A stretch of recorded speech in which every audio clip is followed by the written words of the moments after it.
Hello అండి, welcome to my channel. ఈరోజు మనము చపాతీ రైస్ ఎందులోకైనా టేస్టీగా ఉండే ఎగ్ మసాలా కర్రీని ఎలా తయారు చేసుకోవాలో చూపిస్తాను. ఇలా చేసుకుంటే టేస్ట్ అయితే చాలా బాగుంటుంది. ఎగ్ మసాలా కర్రీని తయారు చేసుకోవడం కోసం ముందుగా స్టవ్ ఆన్ చేసి ఒక ప్యాన్లో 1 టేబుల్ స్పూన్ ఆయిల్ని హీట్ చేసుకోవాలి. ఆయిల్ హీట్ అయిన తర్వాత పసుపు, ఉప్పు, కారం వేసుకొని వీటిని కొంచెం కలుపుకోవాలి. ఇలా కలిపిన తర్వాత ఇందులో మనం ముందుగా బాయిల్ చేసుకొని పెట్టుకున్న ఎగ్స్ని వేసుకుంటున్నాను. ఇక్కడైతే నేను ఒక 5 ఎగ్స్ని బాయిల్ చేసుకొని పైన చెక్కు తీసేసి ఇందులో వేసుకుంటున్నాను. ఇలా వేసుకొని మనం వేసుకున్న పసుపు, కారం, ఉప్పు వీటికి పట్టే విధంగా కలుపుతూ ఇవి కొంచెం కలర్ మారేంత వరకు కలుపుతూ ఫ్రై చేసుకోవాలి. ఇలా కలుపుతూ ఇవి కొంచెం కలర్ మారేంత వరకు ఫ్రై చేసుకోవాలి. ఇలా ఫ్రై అయిన తర్వాత దీన్ని పక్కనుంచుకొని ఇప్పుడు ఇదే స్టవ్ మీద మరొక ప్యాన్ పెట్టుకొని ఇందులో 3 టేబుల్ స్పూన్ వరకు ఆయిల్ని హీట్ చేసుకుంటున్నాను. ఆయిల్ హీట్ అయిన తర్వాత 1 టేబుల్ స్పూన్ జీలకర్ర, చెక్క, లవంగాలు, యాలక్కాయలు, అనాస పువ్వు, మరాఠీ మొగ్గ వేసుకుంటున్నాను. ఇందులోని ఒక బిర్యానీ ఆకు కూడా వేసుకుంటున్నాను. అలానే 2 ఎండుమిర్చి కూడా వేసుకుంటున్నాను. ఇలా వేసుకొని మొత్తాన్ని కలుపుతూ 1 నిమిషం పాటు ఫ్రై చేసుకోవాలి. ఇలా ఫ్రై అయిన తర్వాత ఇప్పుడు ఇందులో ఒక పెద్ద ఉల్లిపాయని సన్నగా తరిగి వేసుకుంటున్నాను. ఇలా వేసుకొని ఉల్లిపాయ ముక్కలు లైట్ గోల్డెన్ కలర్లోకి చేంజ్ అయ్యేంత వరకు కలుపుతూ ఫ్రై చేసుకోవాలి.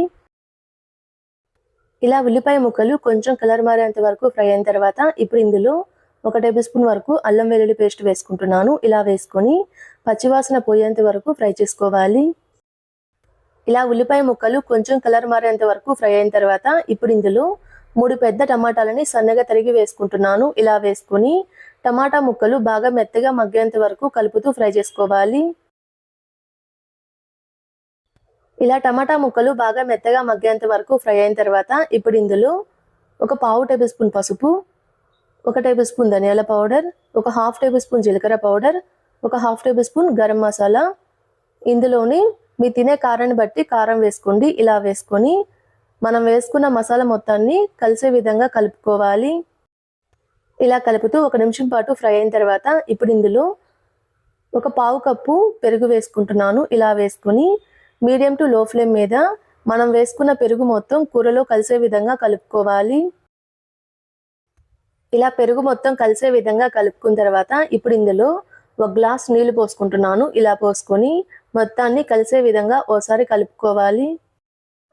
ఇందులోనే మీ టేస్ట్కి సరిపడినంత సాల్ట్ కూడా వేసుకొని మొత్తాన్ని కలిసే విధంగా కలుపుకోవాలి. ఇలా కలుపుకొని ఇందులో మనం ముందుగా ఫ్రై చేసుకొని పెట్టుకున్న ఎగ్స్ని వేసుకుంటున్నాను. ఇలా ఫ్రై చేసుకున్న ఎగ్స్ వేసుకున్న తర్వాత ఇందులో కొంచెం కసూరి మేతిని క్రష్ చేసుకొని వేసుకుంటున్నాను. అలానే సన్నగా తరిగిన కొత్తిమీరని కూడా వేసుకొని మరోసారి మొత్తాన్ని కలిసే విధంగా కలుపుకోవాలి. ఇలా కలుపుకున్న తర్వాత ఇప్పుడు దీని మీద మూత పెట్టుకొని మీడియం టు లో ఫ్లేమ్ మీద కూర నుంచి ఆయిల్ సెపరేట్ అయ్యి కూర బాగా ఉడికేంత వరకు ఉడికించుకోవాలి. మధ్య మధ్యలో కలుపుతూ ఉడికించుకోవాలి. ఇలా ఉడికించుకున్న తర్వాత చూసారు కదండి, గ్రేవీ అయితే చిక్కబడింది, ఆయిల్ కూడా సెపరేట్ అయింది.